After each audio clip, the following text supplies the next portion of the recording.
Well, sir, the evening meal has been over only a few minutes as we enter the small house halfway up on the next block now. And here in the living room, we find Mr. Victor Gook all by himself. He's established at the library table doing a spot of office work at home. And here's his son, Rush, newly arrived from the kitchen. Listen. Almost finished, Gov? No, darn it. I struck some snags. What time is it? Almost 6:30. What time are we supposed to be ready? Any minute now, Mom says. You guys all through with the supper dishes? Mom's cleaning up a few odds and ends. Yeah, going their luck. I thought I could have done here in no time at all, but looking over my figures, I found 4 mistakes. Means I have to copy the whole business over again. That's too bad. I'll say. Your mother will jump on me like a load of bricks. Well, can't you leave it go till we get back from Chinoa and then finish? No, it's got to catch the 8 o'clock train. If it's not in Chicago first thing in the morning, then I'll be in for some sharp rebukes. Say, ironing board, you can help me. Okay. Just a matter of copying off lists of numbers. Okay. Pull up a chair. You wearing the clothes you're going to wear to Chinoa? Yeah. Fine. Pull up a chair. Got an extra pen for me to write with? Yeah. This has to be done accurate now. Keep your mind on your business and watch out you don't make blots. Let's see you produce a masterpiece of unexcelled neatness. Do my best. Fred and Ruthie home, Jess? No. It's time for 'em. Kiddo, I have dismal news. What's the matter? I glanced over my invoices and found 4 mistakes. You not ready? I gotta copy the whole works over again. Hey, now listen. Fred and Well, Ruthie... no help for it, Sade. No fooling. These invoices have to be in Chicago first thing tomorrow morning. Maybe you guys better go on without me. No, sir, no. We told 'em we'd go for a spin to Chinoa and back, and you just can't... It's my fault, of course, and I'm sorry, but this is important. You wouldn't have me get a black eye with the company, would you? My job is our first consideration. Howdy, Bluetooth Johnson. I'll get it. William's going to help me here, Sade, and with both of us working, it shouldn't take us over a quarter of an hour at the outside. Hello? Oh, yes, lady. They're going to be late. Really? Well, that's just fine. I don't mean it's fine Fred's tires are flat. I mean it's fine you're going to be a little late. Oh, Vic stuck with some office work. Yeah, he thought he had it all finished before supper, but he just now looked it over and found a batch of mistakes. Has to copy it all over again. Yes. Well, you people hop to the tires and come around when you can. You bet. All right, lady. All right, we'll run out when you honk your horn. All right. Goodbye. How late they going to be? Well, as long as it'll take Fred to pump up 3 tires. Oh, I'll be through and waiting. 3 tires, huh? Hey, why don't he get new ones? No more fabric on them darn things of his than you could stick in your eye. By George, we'll just about get out on the hard road. I suggest you apply yourself to the task in hand, Walnut Stain. Let the drawing room crosstalk go till we're motoring gaily towards Chinoa. Okay. You've got a good start there. Keep on hitting the ball. Okay. Say, I had quite a little chat with Miss Scott this afternoon. Must have talked 2 hours or better. She was just as nice as pie. And by nice, I mean nice. I don't mean any la-di-da stuff. We talk together as easy and comfortable as me and Ruthie talk. Do you want me to shut up? No, go ahead. We're just copying off figures here. Not using any concentration. I'm about to begin a new column, Gov. All right. Begin it even with the first one. Like you're doing, huh? That's the ticket. I can't make up my mind whether I like her or not. Miss Scott? Yeah. Take this afternoon now. I was just in a warm glow after she'd gone home. It'd been such a pleasant chat.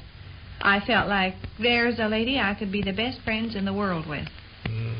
And then I thought of that morning last week when I talked with her out in the alley and then come back in the kitchen just trembling. I was so mad and miserable. I guess she can change her spots like a leopard. What was it she harped on that morning last week? Oh, education. Rubbed it in and kept rubbing it in. She was a high school graduate. Had me to where I was quivering. And done it all on purpose, too. I expect something had annoyed her, and she was taking it out on me. Well, maybe that's excusable. Human nature and all, but I don't think I do it. And I know Ruthie don't do it. Ruthie has just as much stuff to put up with as anybody in the world. Probably more.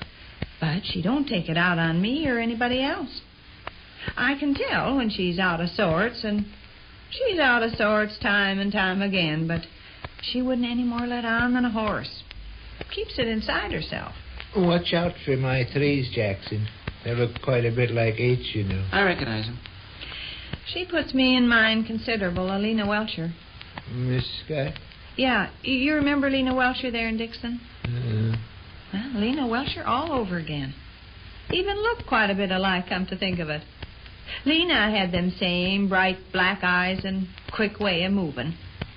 Lena's big trouble was being spoiled. 6 older brothers, the youngest one 20, and her only a little baby.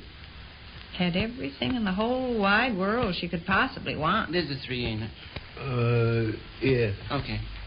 Well, I can be wonderful friends with Miss Scott if she was always the way she was this afternoon. Sweet and confidential and generous. I'm kind of a soft, silly Billy, you know, and when people are good to me, my heart just melts. Probably that's my trouble with a lot of ladies. They size me up for a bunny rabbit. Certainly the way it worked out with Miss Applewright and Miss Brighton, too. Both of them think of me as little Miss Gook they can impose on. Condescend to me. Of course, Ruthie and I are pineapples off in the same tree. They condescend to her, too. But she takes it easier than I do. She don't boil inside, get to trembling, want to holler. Oh, watch out with your coat sleeve, oat bin. Brush it across that fresh ink and it means beginning all over again. Okay. And make all your figures as near the same size as possible, Howard. I'm trying to. Otherwise the page will balance up crooked. Okay. Gentle and sweet as Ruthie Stembottom is, do you realize there's ladies right there in the Thimble Club that don't like her? It's a fact. Miss Wheeler don't like Ruthie, and neither does Miss Wyatt. And you appreciate the reason? Ruthie's little tiny feet. Probably anybody'd act the same as Ruthie if they had little tiny feet like hers, but there's ladies that find it annoying. Wherever she is, she's always got to put her feet very prim and ladylike on the floor, but always stretched out a little and always in sight. Wants people to see 'em. Well, I don't blame her. If I wore shoes size quadruple something or other, I'd probably want to put 'em on exhibition, too. And then, of course, Miss Wheeler can wear her husband's shoes. Got enormous feet. It's probably not surprising she gets aggravated at Ruthie. Oh, heck. You make a black? No. What'd you do? Mistook a 3 for a 6. Oh, can you fix it okay? Yeah. Never noticed a difference. Yeah, come to think of it, Miss Scott's an awful lot like Lena Welcher there in Dixon. Same sharp black eyes and quick way of moving around. Funny it never struck me before. And Lena was changeable, too. 1 minute trying to scratch your eyes out, and the next minute arms around the neck. People certainly are peculiar. We're running low on ink. There's enough, though. Here Miss Scott and I chat this afternoon. A person would have thought we were the closest chums since Adam. Tomorrow morning I may go out on the back steps to shake my mop, and she'll be out on the back steps shaking her mop, and I'll get the coolest little brief nod that ever was. Not too fast, Walter. Take it easy. Okay. Another real close friend besides Ruthie would be nice to have, but I'm kind of scared. It's the next-door neighbor angle frightens me. Next-door neighbors are thrown in each other's lap too much. I've seen ladies quarrel time and time again for no other reason in the wide world but that they live... So am I. All done? Yeah. Yep. Didn't take long. Well, with 2 guys hitting the ball, you can expect yourself. Why, George, I done the finest. Hey, there they are. Okay. Both your coats in the hallway? Yeah. Yep. Let's go, then. I'll have to slip these papers in the envelope, drop it in the mailbox somewhere on the way. Well, let's not keep them waiting. I'll move as fast as I can. Say, did you hear anything I said? When? While you were working just now. Gosh, kiddo, I don't think so.